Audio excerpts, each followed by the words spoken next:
We're on the air. 102.7. Well, party's starting early today, isn't it? You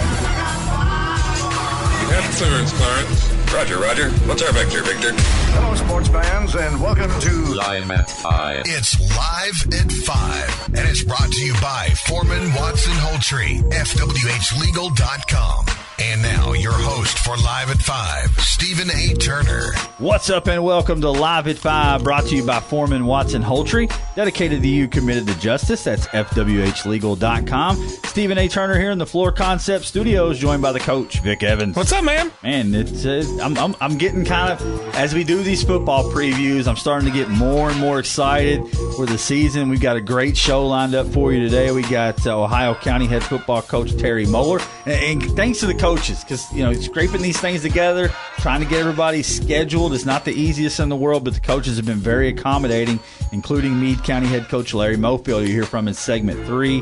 It should be a great show today. Download the Owensboro radio app. You can listen anywhere in the world. Follow along 102.7 The Game, Facebook, Twitter, and Instagram. Kicking it text line wide open, 270-903-0389. And tomorrow, we'll just keep this thing rolling right along, right? We'll have Breckenridge County and Grayson County tomorrow to wrap up the week. Previews of Friday will be we're on location Friday? We're somewhere on location. We're at the River Park Center. We'll be somewhere. We'll be somewhere. But we won't have any previews, but I'm sure we'll be talking football because it's about that time of year. If you missed yesterday's show, a podcast tab down at the bottom, a YouTube page. We've got you covered across the board. Edmondson and Muhlenberg County, where yesterday Coach Staples joined the program there. But as we were coming in the studio, Jordan over there, he's like, "Hey, you want to talk about the Dust Bowl?" And I'm like, "What about the Dust Bowl?" And he's like, "I just see a lot of controversy on Facebook about it." And I'm like, "Well, I've kind of seen that too, but I don't really know what the controversy is. I'm kind of in the dark." And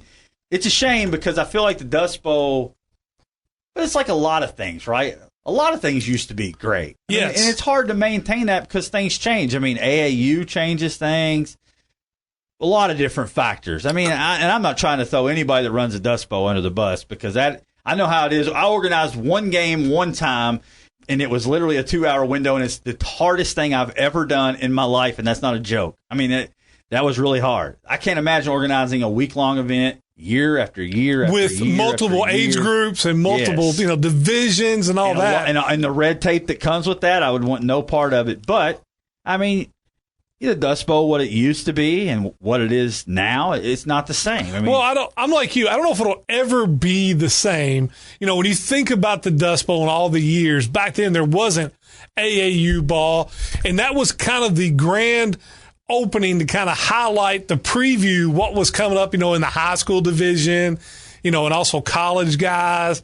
And so that was like the crown jewel of summer basketball. Right, and you get the mixed match teams, too. Right. You get, like, the Apollo kids mixing in with teammates of Owensboro, and then they're, and in the men's open, you got to see the legends. Yes. I mean, the guys you watched dominate high school, they come back home, they get their team together, and then they all compete against each other, and then Wesleyan would have a team. I mean, they still do. There were some times like USI had teams, absolutely, too. Yeah. And so I think that was always the crown jewel, and it's never going to quite be that again, because of AAU, because of things like the TBT, right. There's things going on there, but I do still want that to be a showcase event for the city of Owensboro. Well, number one thing is it's a community event. Yes. Like, when I was growing up and I would be down there every night all week watching basketball, and the number one thing that I pulled from it, the basketball is not even the best. It was secondary. Memory, Yeah, right? it was secondary. It was just a community that's kind of together in basketball, kind of bringing everybody together. And I don't know that that's gone by the wayside, but it has to have a little bit because I haven't been to the Dust Bowl since we covered it with the Homers probably 7 or 8 years ago. So, and so I do think there's ways. I know, I think it was Byron Owen who ran it for so long. I know he's announced that he's going to step down now, and what a great job he's done. And now who's going to pick up the torch? I see Travis Owsley. I see you out there on social media saying, "Hey, give it to me. We'll create a committee. We'll put this thing back to, at least get it going again. And I'm not saying that wouldn't be a bad choice. I'm not saying it's the best choice. I don't know. But I'm not educated. I'm not educated. But I think for what we know of him, I think that would be a fairly good choice. Fine choice. Yeah, absolutely. Number one thing, I don't really care who's running it as long as the focus comes back to the community and it feels like a big event again. Yes. The best basketball in the tri-state area. That's 100%. Bring that back, in the community. I don't really know how you do it. And I'm not taking anything away from the event now. Like I say, I haven't been down there. I'm very uneducated on it. That's why I really kind of was tippy-toeing around even wanting to talk about it, because I'm like, I really don't know. Because I see that. But I do see the younger divisions, and it looks like those divisions are thriving. So I think it's a matter of adding in getting the high school division back going again. And I don't know. Maybe there is red tape, because I know when we did the Homer, everybody asked me all the time, that Homer's All-Star game you guys did, man, that was such a great event. And I was like, yeah, it was. It was fun. It was great. It was fun to watch. But you're also taking away All-Star games. You only get to play in 2. Or there's all kinds of weird things. rules, Yeah, there's college recruiting and all this weird stuff. So I don't know all the stuff behind the scenes, but man, I would love to see a loaded high school division in the summer, right? Nothing would get us talking about high school. Summer League is one thing. I don't really take any stock in Summer League high school basketball. Now, the Dust Bowl, where you start mix-matching superstars from other communities with each other and have them playing against each other, now that's an event I could get behind. And then the Men's Open, where all the legends of the past come together. Maybe they're competing against a Wesleyan or a USI. Those are types of things I can get behind, and I'd love to see it come back. There's 2 things looking back and me growing up, 2 crown jewels in basketball that they're still around, but maybe not quite what they were, that I would love to see kind of regain and become crown jewels for the city again and the whole community again. One is definitely the Dust Bowl, and 2, a really good OIT like they used to have back in the day. And see, that's exactly right. Like, some things it's hard to bring back. I mean, I remember Ricky Blanton coming and playing in the OIT. They tried to bring back the OIT, and it was just not good. I mean, you put the city schools against each other. I don't want that. I want not really a tournament format type of thing. And, the OIT I remember is, Miami, I forgot what the name, the Miami something or another, the school, out-of-state schools coming in here, walking in the sports center, kind of marveling at some of these out-of-state schools versus our schools here locally. So there's definitely a way to do it. I want to see those 2 events kind of rise back to prominence. Out of the Phoenix from the Astros. There you go. It might be getting close to time for 102.7 to start. Well, maybe so. I'm envisioning, and I've been envisioning this for a while, but I'm too lazy to do it, is 7-on-7 tournament, 102.7. The game brings all of our teams in with some outside schools. I'm envisioning a holiday tournament brought to you by, those types of things are things that I'd love to do down the pipe. But I have to clone myself. And right now that technology is just not available. I've got to say, we talked about it a little bit. Did you happen to watch last night the TBT in the Ville and Robbie Dull up there with the great pictures he had? That place, Freedom Hall, was rocking like it was 1986 again. I went out and celebrated my nephew's 1-year birthday last night because I was out of town when he turned 1, so I did miss it. But Dave was keeping us posted in the group chat. Of course, Travis and Jalen, big Louisville fans. I tell you what, Louisville fans brought it up there last night. Freedom Hall, it was like never nervous days, coming down the lane. Talk about things laying one in. The old guys could talk about something else. The Freedom Hall and the Louisville Cardinals, another thing that was great. I know this. If you took that Louisville team, the Ville team, and you let them play Louisville schedule last year, they win more than 4 games, guaranteed. Guaranteed. I agree with that 100%. But, yeah, man, we transition a little bit back into football. We got a great show. We got the Coach Moeller coming up in just a second. We've got Meade County head coach Larry Mofield in segment 3. We'll close things out with a little overpaid, underpaid, the 10 highest paid players in the NFL. I'm going to ask you, Vic, Are they overpaid? Are they underpaid? That's what we're going to close the show out with today. But really quick, as I've been doing these football previews, I don't even remember what district they're in. Of course, Grayson County fans are quick to remind us, but you look down, and some of our local teams, people might not moved. I just want to bring everybody back up to speed in the 2A ranks, because we're going to be covering a lot of different classes this year. We used to be 2A, 5A, 6A, we're out. That was it. And now we got 2A, 3A, 4A, 5A, and 6A. So you got Catholic in there with Edmondson, as we talked about yesterday, Fort Campbell and Todd Central, and their sister district, who they would flip-flop in the playoffs against, is Caldwell, Crittenden, Mayfield, and Murray. Mm-hmm. thing about it is, if you're Catholic and you're heavily, heavily favored, even in a floor year for the Aces, ceiling and floor, they're number one in this district. Yes. So that means they're probably likely going to open the playoffs with the Caldwell County or a Crittenden County. Or Down Murray. Because I could see a year that Callaway and Crittenden are better than Murray. It's possible. And then Murray more than likely in the second round. Yes, second round. That's kind of, if you're looking for the future there, that's the path. But in the 3A ranks, get ready to learn some new teams because you got Hancock, Hopkins Central, McLean, Trigg County, Union County, and Webster County. Yeah, the big old 16 that district. Thing is loaded. And on the opposite side, their sister district, Adair County. That's where we find Butler County, Franklin Simpson, Glasgow, and Hart County. So a little bit of movement there. We're going to be learning about some new programs this year. We are. There's a lot of new programs. And then 4A, you jump to 4A, you've got Breckenridge County now in 4A. They're out of 5A. That's right. You got Bardstown, Breckenridge, John Hardin, Nelson County, and Thomas Nelson. There's some winnable games in there, though, even in the 4A ranks there. And we'll talk to Coach Hoddle about that a little more tomorrow. Paulo moves down to 5A. They join Graves and Owensboro in that district, and Muhlenberg County there as well. They're going to bring Marshall County with them from 6A into that district, as well as Madisonville, North Hopkins. Yeah, I thought when all this was breaking out, Owensboro would go from a 16 district to a 5 to kind of open up some of your non-district games. But no, Madisonville and Marshall both join, so it stays a 16 district. And the sister district, Bowling Green, Greenwood, Ohio County, South Warren, which we'll talk about I've still never later. Understood why they don't go 5 and 5 there. Why it's 6 and 4? That doesn't make any sense. And I'm sure Owensboro would love it if they could appeal to that. Davis County stays in the same district with Henderson County and McCracken County, but gone is Apollo, gone is Marshall County. Enters Christian County. So this year got a little tougher. It did. Well, this year you just have Christian County. They have it consolidated. And then Christian hasn't been good. When they consolidate now, that's going to be the Wolfpack of Christian County, Hopkinsville Academy Station, whatever you want to name it. Man, oh man, what a loaded district. And then Meade County, as we'll talk to Coach Mofield about, with Manual, PRP, and St. X. So they went. As we said, the losers of the whole redistricting was probably Ohio County and Meade. And we've got them today. And we'll talk to Coach Moeller next here live at 5, 102.7 The Game.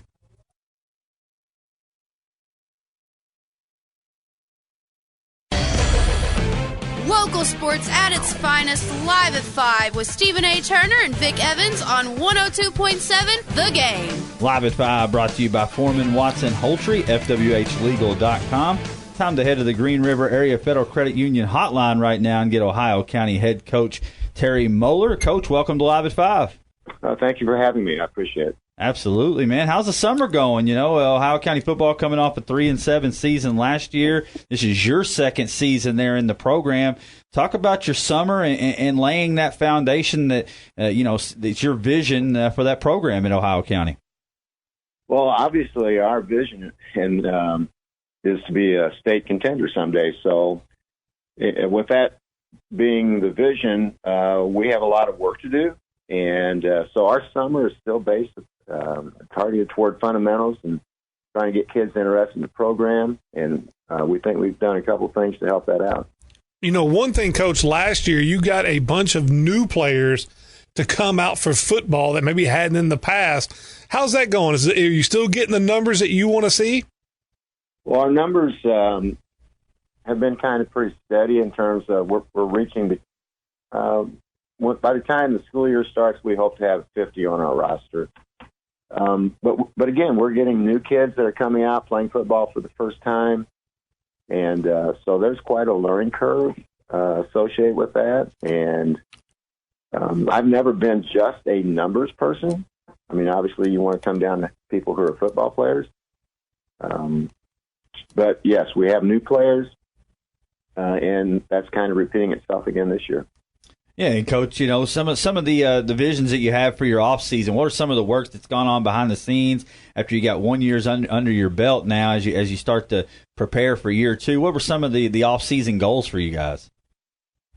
Well, obviously, one of our goals was to get bigger and stronger, faster. And so one of the programs that we started last year in our curriculum was a speed and strength class, which is conducted by our associate head coach, Trenton Moeller, who, by the way, is sitting next to me. And so we've had these kids in the weight room now for a full school year, and we've continued that throughout the summer. And so we expect in the next year or so to start to see direct results associated with that program. So that's a good thing. We think that'll lead us to our goals. Absolutely, and then you being a little bit tougher district now as you're down there, Bowling Green, South Warren, Greenwood. I mean, that's a gauntlet of a district. So those types of things. I think maybe wins and losses of it's hard to gauge, but behind the scenes strength, those types of things are good ways to gauge the program. What are your thoughts on your new district down there? Well, obviously, like you indicate, we've probably stepped up a little bit in terms of the quality of those teams from Bowling Green. But I kind of look at it from this point of view.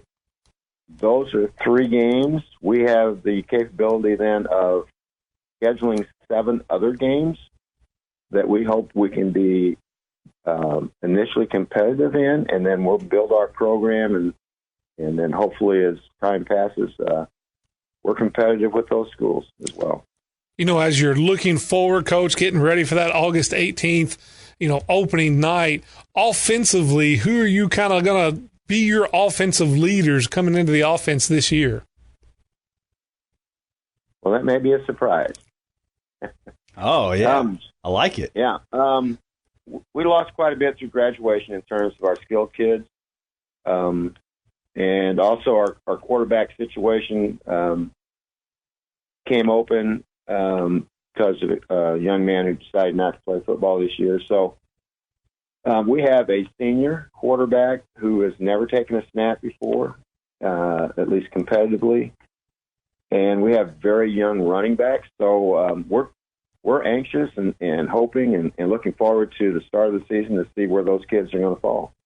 Coach, on the defensive side of the ball, Noah Phelps, leading tackler, 3 interceptions, returns. Talk about some of the guys on the defensive side of the ball and what you're looking like on that side of the football. Well, obviously Noah is one of our leaders on that side of the ball, and by the way, he is also our new quarterback. Oh, okay. Okay. I didn't know if you were trying to keep that under your hat or not, so I didn't want to push you too much on that. But we've got our fantasy draft coming off. We've got to have some names of these new quarterbacks. Love it, man. Love it. And he's progressing very well. I mean, but still, until you get in that game situation, practice is one thing, but game is another. But I think he's going to answer the bell for that. So we're looking forward to that. So otherwise, defensively, we have some other young people that we think will step up. Dakota Blacklock has certainly been one of the players in practice who we're excited about, and who's been a team leader.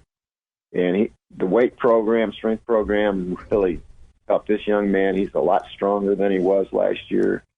And we moved him to a linebacker situation. So he's one of several people that we're looking forward to on the defensive side. Another senior is Michael Trusky, who played last year for us as well, but this is his second year now, and he's a weight room buff, and he's gotten a lot stronger. So, again, we're expecting all that to take place when the season starts.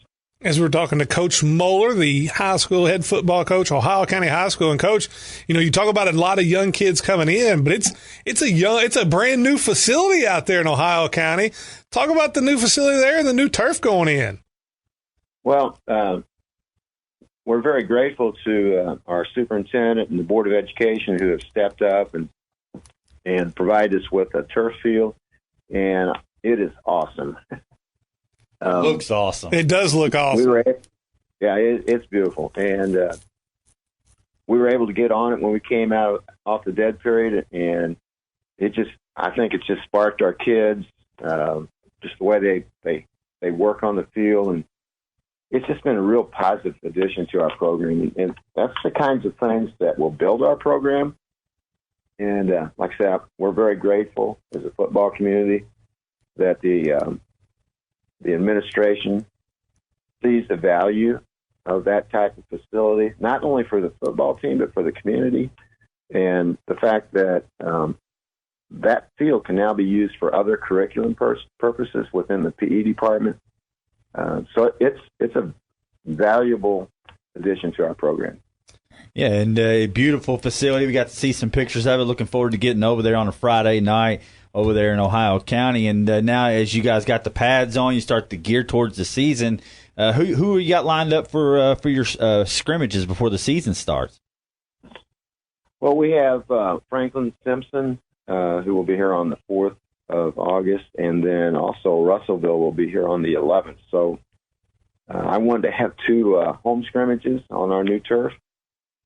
And so we're going to have a kind of a meet and greet on August the 4th and kind of have a semi-dedication to the field, if you want to look at it that way.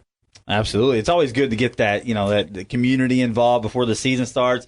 They get to come out. Franklin Simpson, I mean, that's a great opponent there, and you get the beautiful facility, get to meet the new team, kind of get to see the product on the field, and preparing for week 1 against the McLean County. Coach, what's your message to Eagle Nation out there as you guys get ready to take the field this fall?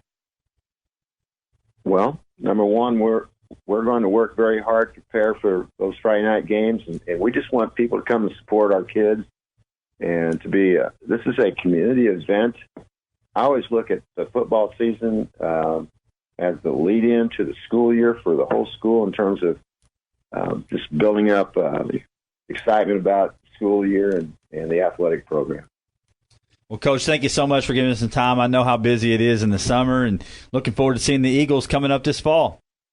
All right. Thank you so much. Thank you so much. Thanks, Coach. And that was head football coach of the Ohio County Eagles, Coach Terry Moeller. And Vic, let's do a little ceiling and floor. We got Meade County on deck. Coach Mofield will be in segment 2 with Meade. But looking at this Ohio County schedule, we talked about number one thing that jumps out, as we talked about in segment 1, these redistricting. I think Ohio County may have got the shortest end of the stick. The 2 teams on the show today got the 2 shortest ends of the sticks of any of our teams. And we'll talk about Meade in a little bit, but Bowling Green, South Warren, Greenwood, those are 3. Even if you're hitting your ceiling, even if Ohio County's at their absolute peak, it's going to be a dogfight to even compete in those district games. Yeah, you went from – the one thing I did like is you went from a 16 district where you had 5 games that were already guaranteed down to a 14 district, so it opens up your schedule. But that Bowling Green district as a whole, that 5A district, much tougher than the one they were in before. Yeah, deeper, right? I mean, there's just so many good – and the emergence of Greenwood really makes it even tougher. But you look at some of they open with McLean. I don't know that on a ceiling, is this a win? I think McLean County's about to get offended, but I don't know. I think even on the ceiling, for me, even on the ceiling, I can't give them that win. Yeah, it's tough. They host Todd County. On a ceiling type, that would be a win for me. Yeah, and Muhlenberg. Correct. That's a win. That's a win on a ceiling type. Right. At Edmondson. That's a win on a ceiling type. And then you got a tough 2A Crittenden team that 8 wins.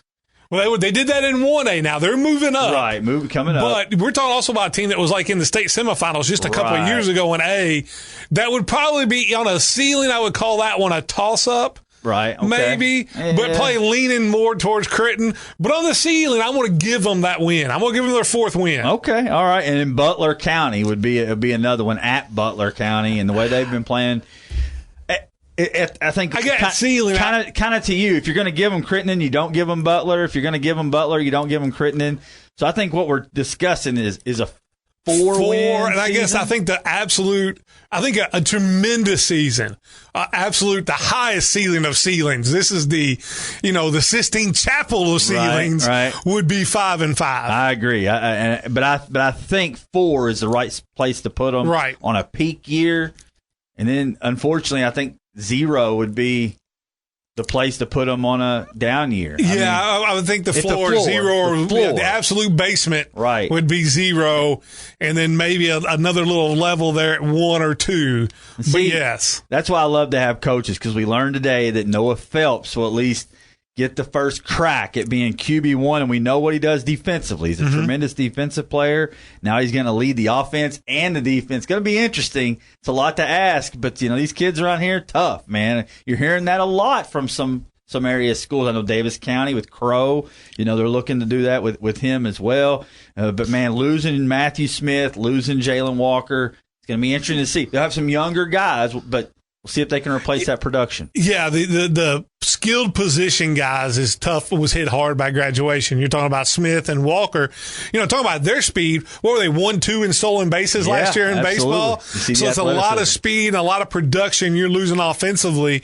And I think this is going to be a team that early on is going to have to really rely on their defense while some really young kids are getting their feet wet for the first time in varsity action. Yeah, and I mean, it's always the unknown going in. We'll see how it ends up playing out for the Ohio County Eagles. One thing I know that is a fact, that field over there looks tremendous. It is tremendous. It is absolutely tremendous. And will help them a lot. No doubt. We'll come back and we'll do the same thing with Coach Mofield and the Meade County Green Wave live at 5, 102.7 The Game.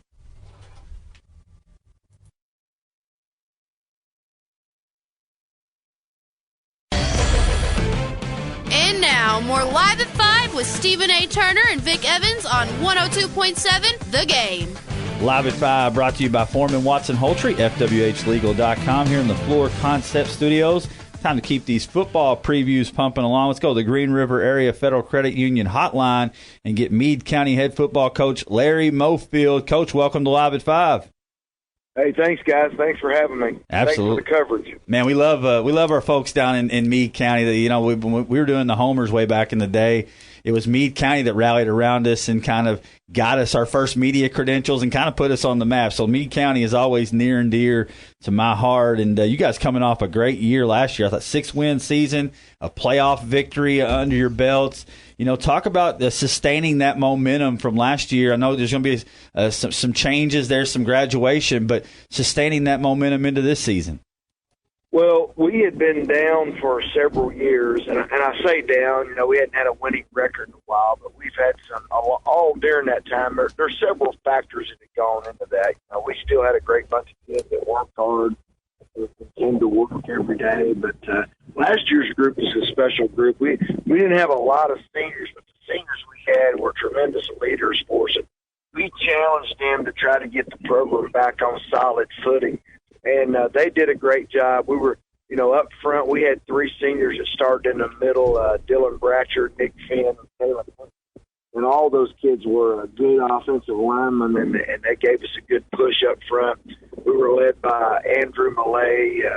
He was our quarterback last year. He's graduated. He did a tremendous job. And then on defense, we had a young man named Jay Fortner who's going to be tough to replace. He's our starting safety. He's kind of the quarterback of the defense. So we've got some holes to fill. We had a kid on the edge on the offense, Jason Devin, who could flat fly. We were able to get over the top of some people last year. So those will all be some key departures. Another young man that really probably made us go on offense was Jacob Lacefield. He was our starting running back. He was a kid you could hand it to, and I'm not sure if you threw a single block, he could still get to, he could probably still get 2 or 3 yards for you. You talk about early in the season, I think they were picked to finish last in 6A. The ranked as the last team. I remember that, yeah. And then you get 6 wins. And you talked about your quarterback graduating. I've been seeing a lot of videos on Twitter about a new quarterback there at Meade County, Cade Scott. Talk a little bit about the quarterback that will be leading you this year, Coach. Well, we've got a quarterback competition right now. Oh, okay. Bennett Hobbs and Cade Scott. The fortunate thing about both those young men, even if they don't play quarterback, they're going to be on the field. Cade's a kid that we can put out. He's 6'5", about 190. You can put him out there, and he can play wide out. He also started outside linebacker for us last year. He's a tough kid.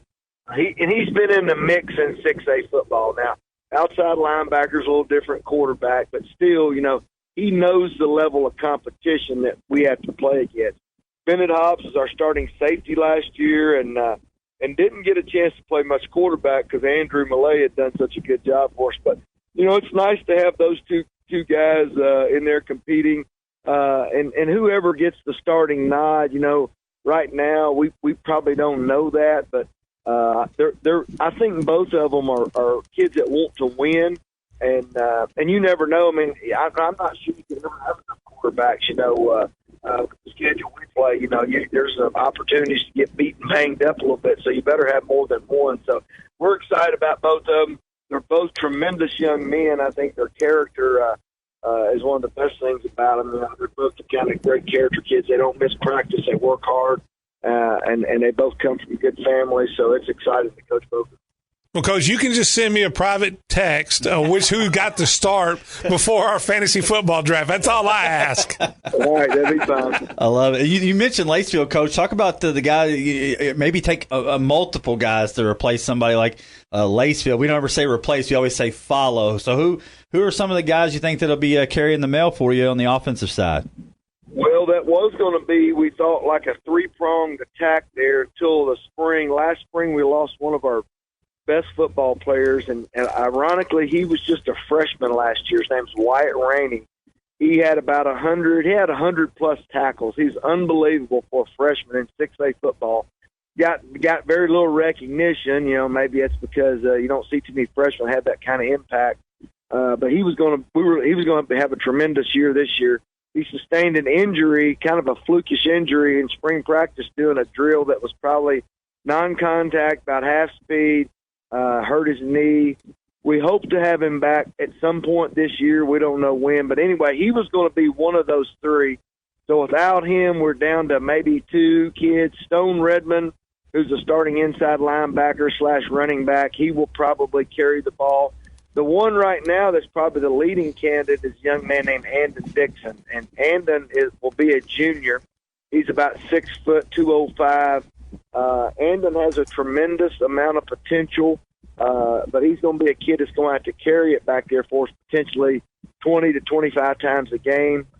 Stone can come in and give him some relief, but those two kids are in the mix. Now, obviously, if Wyatt comes back at some point in the year, he would be back in there. Beyond those two, it would probably be a sophomore by the name of Cruz Redmond potentially. He's probably be third on the depth chart right now, but it's between Andon and Stone to carry the ball the bulk of the time for us. Well, Coach, I hate to hear that about Wyatt. I was excited to talk about him on the defensive side of the ball, but that's why I love to have the coaches on, the people that are more plugged in. Us from a distance, we don't know these types of things, and I hate it for Wyatt. I hope he's able to get back because, first thing I did was, first thing I always do is look, okay, who's the leaders on this defense? Okay, this kid had 100-plus tackles, and he's a freshman. I mean, this kid jumped off the page, so hopefully he can return. But talk about some of the other guys. I know, Cade Scott had a little bit of an impact on the defense last year as well. Some of the other guys on the other side of the football there. I think defensively we've got a lot of kids back. I think that's what we have about 14 kids coming back on that side of the ball. Obviously you don't play 14, you play 11, but kids that with experience because we had some injuries. And we were able to get some sophomores on the field last year that'll be juniors this year that I'm excited about. I think now Ethan Brandon's a kid that will be a senior this year that played some for us last year. He'll probably, when we go to a two-safety look, he'll probably be one of our safeties. I think right now another kid that it's really fun to coach is Aiden Millay. Aiden Millay is one of our starting corners, and he's one of the toughest kids I've ever coached. He comes from a long line of Malays that I've coached here since I've been here since 1990, and it's just a great family, and they've all been good football players. And he'll probably anchor one of our other corners. A kid named Braden Mofield will be our other corner starting out. So our secondaries will primarily be all juniors and seniors. Our linebackers. If Cade's not playing quarterback, he'll probably be in there at linebacker. If he starts at quarterback, we may try to rest him a little bit on D if we can. The biggest spot to fill there is going to be that inside linebacker that Wyatt right now is their leading candidate is Ethan Kaiser. He played some outside linebacker for us this year. We'll probably move him back inside. Stone Redmond's our other one. Stone does a great job. He's an outstanding linebacker. That's what was so exciting about thinking about Stone and Wyatt being able to play side by side another year because they put together a pretty good year last year. Our other starting linebacker out right now will be Grant King on the other side. Our starting defensive line will probably be Connor Yant. He's a young man that I think he's not very big, but he's strong. He's a tough kid.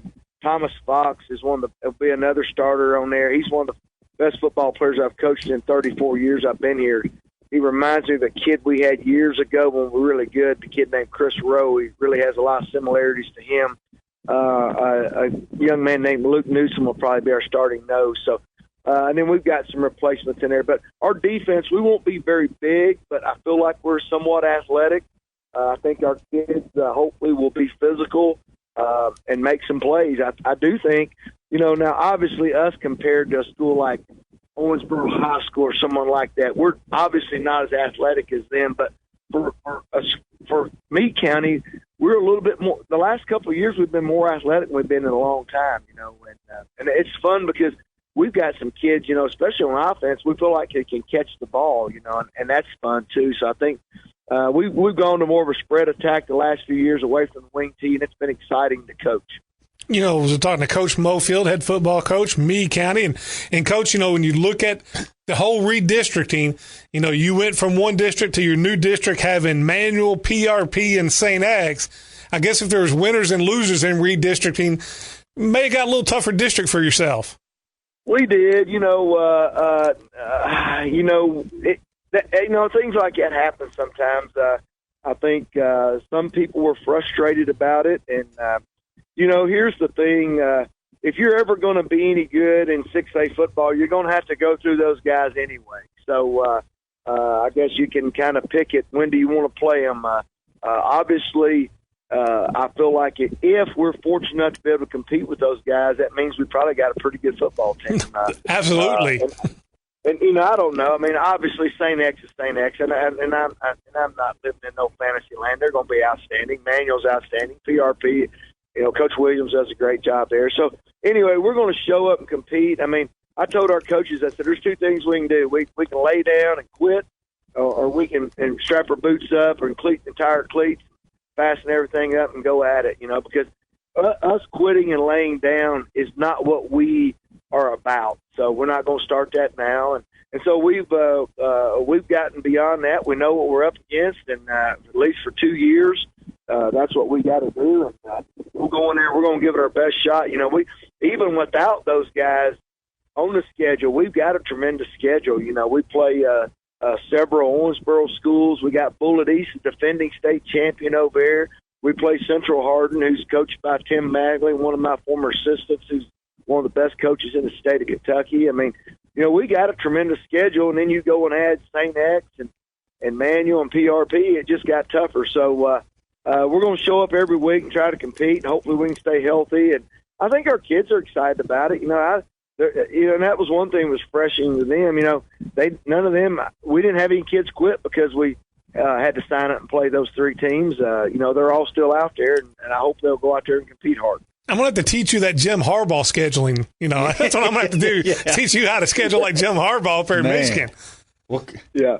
Coach, I can tell you this, just covering you guys from a distance. One thing, Death, Taxes, and Meade County has the toughest schedule that we cover, man. And not only that, but the thing about you guys is, since you've been there, when you think Meade County football, you would immediately have an identity in your head of what you're going to expect. Blue collar, lunch pail type of guys that are going to go to work and you're competing in games. You talked about it. You're going to have to play them at some point. And there's been multiple times over the past handful of years where we'll cover a Meade County game. Oh, Meade County's going to get beat by 4 touchdowns. And you look at the schedule and it was a 3-point game or a 2-point game. I feel like that's kind of the identity of you guys. And good luck to you this year. It's a lot of fun to cover you. And you guys have certainly got a gauntlet of a schedule in front of you. Yeah, well, I appreciate you guys.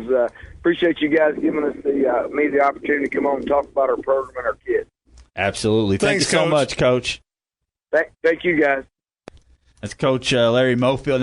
I mean that. Like it's a whole personality. And he said in the interview there, he said, that they had some down years. Mm-hmm. Well, yeah, I mean, down years as far as wins and losses, but sometimes you can't define a team by their wins and losses. I know that sounds ridiculous. That sounds silly. But when you dive into the schedule, it's kind of like, look how many cupcake schedules that you see out there. And this is every year in and year out. You talked about, okay, well, Ohio County, for example, they get less district games, so they can schedule some easier out of conference. Well, yeah, okay. Well, so did Meade, right? They only have 3 teams in their district. We'll just go out and get the state champs in Bullitt East. Mm-hmm. You know, we'll go out and keep E-Town. We'll keep Central Hardin. Bardstown was in the state title game. I mean, if you're hey, come on down to Bardstown, come on down to Brandenburg, man. We'll take you on. Yeah, they play like the old 1980s, 1990, early 90s Notre Dame schedule every year. It's just insane. They're not playing the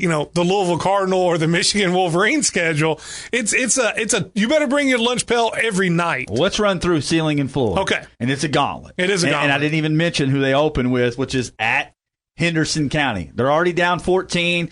It's late July, but the Meade is already down 14 before they roll off the bus over there in Henderson. That's going to be a tough one. They didn't play last year, but if they hit their ceiling, because Henderson had some departures too offensively. Henderson lost some departures offensive, some big-time linemen too. Right. And Meade's fared pretty well against our district down here, right? So I think on a ceiling, it's a win. It's a win. I think on a ceiling, it's a win. Then E-Town, it's going to be a tough one. Yeah, but once again, ceiling's probably a win. It's probably a win. Apollo. A ceiling would be a win. So if you start 3-0 with this gauntlet of a schedule, now all of a sudden the excitement's high. At Central Hardin. Central Hardin took them down twice last year, but they lost a lot. Very, very, yeah. I think in the ceiling year, though. That's probably a win. Probably a win. And then at Davis County. Win. In the ceiling year. In the ceiling year. So, I mean, 5 wins to start as a ceiling, you think? Yeah. I mean, I'm kind of that mindset where 4-1, even in a really good year. Right, it's probably 4-1. There's probably a loss in there. And then at Bardstown, that's tough. Yes. You're talking about the 4A state title game last year. PRP. I think it's a winnable game in a ceiling year. I agree. Then St. X and Manual, we've already talked about. Those are probably losses. Probably too high of a mountain, and probably Bullitt East too. They lost a lot too, but but you can see that program coming. I think that's a program that's going to read.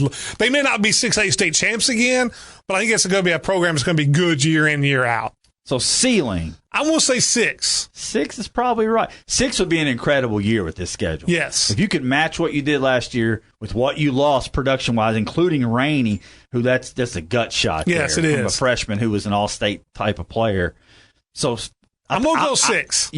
I'll say 5 would be a great year. If you go 500, that's a great year. Floor could be 1. 1? I mean, you could play really, really well. You could be a really good football team. Here's the thing. You could do that and then go into our district, which is, I believe I take that back. They're on the other side. They're on 3, they'd play 4. Yeah, they're going to play 4. Yes. That would be tough. Yes. Man, Meade just got the raw end of the deal. They did. Because they not only got moved districts, they got moved to the side of the state. They did. And then now you get all those over there. But you know who doesn't care? Coach Mofield. No, bring him on. Hey, that's the mentality they have, and they will always play it tough. That's a great interview. I really enjoyed that. We'll come back and wrap it up on a Wednesday live at 5, 102.7 The Game.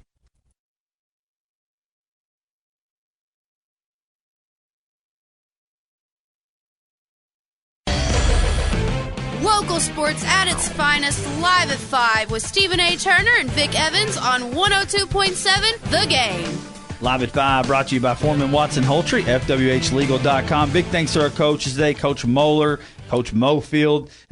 I could easily get those flip-flopped. Easy to do. Mispronounced, but those guys came on and did a great job today covering Ohio County and Meade County. Don't forget, we'll have Breck and Grayson tomorrow right here, live at 5. We got a few minutes left, Vic. I want to do overpaid, underpaid, because I saw this on Twitter. Sometimes I'll see tweets, I'm like, that would make a good segment for the show, because some of these names are crazy. Okay. Right? Top 10 paid players in the NFL, regardless of position, but guess what? They're all quarterbacks. So we'll start at number 10. Stafford, Daniel Jones, and Dak all make 40. Overpaid or underpaid? 2 are overpaid. 1's probably about right. Stafford got his money because he got hurt, but we'll see how he is. The other 2 are overpaid. I agree. Number 9, Josh Allen. Underpaid. 43. Underpaid. And he just got paid. He did just get paid. One of those things, man. The security of the contract. We'll see if Allen goes back to the table. Well, the one thing, though, but he wants him to have other people like Tom Brady did. Don't take the 50. That's true. Take 42. But you got to get that chunk up front first. You do. And then you work your way back and you got to start winning some championships, right, to get there. But number 8, Mahomes. $45 million a underpaid. You pay him whatever he wants. Mahomes is literally the most underpaid player in the NFL at number 8. Number 7, Deshaun Watson. Way overpaid. $46 million a year. Way overpaid. No, that's all guaranteed. He's way overpaid. The next three.